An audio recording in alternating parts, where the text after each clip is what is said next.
Okay, this video is called Why Science Needs YouTube and Self-Publishing. Most famous scientific journals, medical journals, they have peer review. And people go, oh, well, isn't that good? It should be reviewed by your peers, top experts. But in reality, peer review is intrinsically territorial. It is resistant to new ideas. The scientists and doctors on peer review committees, they've got some prestige in their field, and they don't want anything that's going to take away that prestige. They'll allow a paper that just answers a micro question in their field, but they don't want a change in the answer to the macro questions. That will displace their expertise. That will also force them to learn about a new field that they don't want to bother and take the time to do that. So they will block new ideas. If you look at the history of the best scientific discoveries of the last 100 years, it's pretty routine that they have been rejected from the initial journals that they were submitted to. In addition, the key thing about modern journals is that they make money from advertising, especially for drugs and surgical devices. Drug companies do not want somebody coming along and saying nutrition, low-fat vegan diet can easily cure hypertension, diabetes, and coronary artery disease, okay?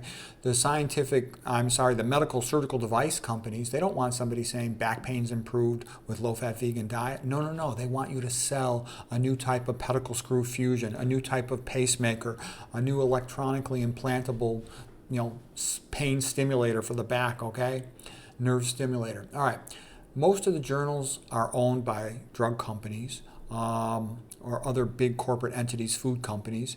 Many scientists are owned by the drug companies and the food companies. Basically, they have to publish what the drug company or the food company says and wants, or they don't get any return business.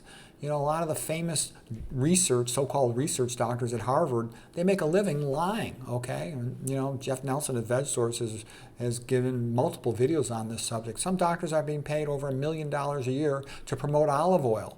And they try to find prominent doctors and pay them off so they'll get olive oil or some other bogus junk food written into the health guidelines. What do you think dairy does to get itself into the guidelines? All these, billion-dollar corporate foods, they can just control a journal, control the research publications on their food, and get it accepted for things that it doesn't deserve. Big money has power to control things. I mean, what is money? Money is the ability to control other people, to get them to do something. Okay, research committees, famous university researchers, and peer-reviewed journals, they rejected my theories, like of spinal degenerative disease and my theory of brain disease, of neurodegeneration, why people become cognitively declined and get dementia. My spinal degeneration theory is why people have back pain.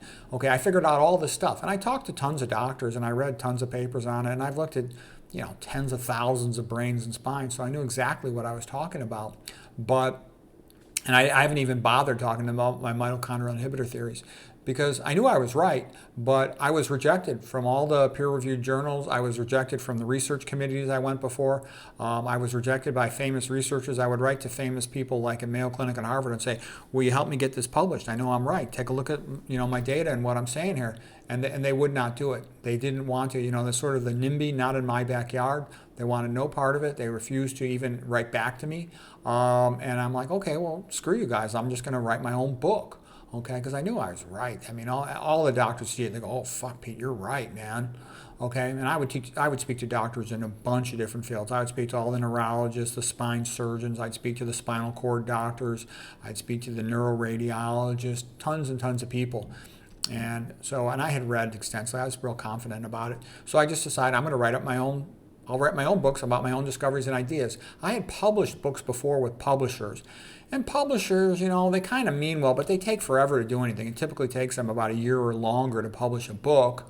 And they really don't contribute anything to the quality of the book. If anything, they diminish the quality of the book because they say stuff like, oh, you can't have painting in there. Oh, you can't have a joke.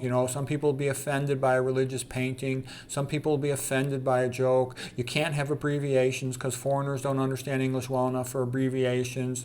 That metaphor is too complicated for foreign readers. And you're kind of like, all the publishing company cares about is, can they sell the book to as many people as possible? Whereas me, when I write a book, I just want to make the book good. And I can write it very fast. And, the publishing company, they're good for catching spelling errors, okay? Because people tell me, well, there's spelling errors in your book. Don't you think it's unprofessional? I'm like, you know what? Kiss my ass. I don't have time to check everything. I work full time in conventional medicine, full time, long hours. When you see me make a couple videos at night, I'll have come home 6 o'clock, take a shower, 7 o'clock. I'll crank out 4 videos between 7 and 8:30, and then I eat my dinner. Go to bed, rinse and repeat, do the same thing the next day. So I don't have a lot of time. And so that's why it's easier for me to just self-publish fast. Plus, I can make the book any way I want it. I've talked to plenty of doctors and medical students, and they say they love the fact that I put paintings in my books. They don't care if they're religious paintings, and I make jokes and metaphors and have a lot of fun. And they say they wish all books were written like this, but they also say to me, this will never be allowed in conventional medicine. They're not going to allow a book in conventional medicine that makes fun of drugs, that makes fun of conventional wisdom, that talks about religion, okay? That they're never going to allow that, ever, ever. And I go, okay, fine. Even though your books are the best health, medical, nutrition books ever written, they will never be allowed in conventional circles. Okay, fine. So anyways, when I wrote a book on Amazon, nobody knew the book existed. Amazon also shadow bans me. They're not going to promote my book to anybody. So I was told by some people, why don't you make a YouTube video about it? So I said, okay, fine, I'll make a YouTube video about it. And at first, no one even watched any of my YouTube videos. The most viewers I had 72 viewers on one topic where I talked about, the 1,000 brain theory, okay? But then, Chef AJ, I wrote her like a comment on one of her videos, asked her to interview me, and she said yes. She's the only well-known popular channel that's ever interviewed me. There's still a few smaller channels that are quite good, but they're not that famous that have been willing to interview me. But none of the really famous channels or the bro science channels would ever even respond to a comment or an email. Okay, well, a couple other things I noticed when I was looking at, doing a study of, for example, YouTube. What I saw was that almost all the big names were on the internet to make money, not so much to, teach a truth, okay? And they had sold out, to high fat, caffeine, chocolate, MSG, bogus supplements, coffee, tea, some type of BS, okay? And I'm like, well, gee, all these guys are bullshitting the public, the pros, okay? Then I went and watched all the biochemistry lectures because I really like biochemistry, and I noticed on the internet, almost all the biochem lectures are basically for students, college and med school level, which I consider sort of like baby talk, and it doesn't really focus on the clinically important stuff, and complete ignorance about inhibitors and toxins and nutrition. It's just sort of like baby talk, memorizing stuff for a test. And I thought, well, gee, the internet really needs somebody who actually talks about real biochemistry as it relates to health and, clinical things that you can do something about in avoiding toxins. I looked at the PhD lectures on science, and I would see they were often very good in one narrow, limited area, but they hadn't read outside their field. That's typical of PhDs, perfectly done PhD, and they don't know almost anything significant or clinically useful outside. They got like a baby's view of clinical medicine. So I realized, and they hadn't read outside the field, so I realized I had read very widely. I kind of had a boring life. I really read and studied a lot, and I had previously wanted to be a biochemist or a pathologist even, so I had a lot of experience in these unusual areas, or an evolutionary wildlife biologist. So anyways, I realized I could easily, I don't even see any major competition, become the best YouTube doctor in the world, because I'm not doing it for money, just for a hobby. I don't have to sell out. And I know a lot. I'll tell you the truth. I really don't give a rat's ass.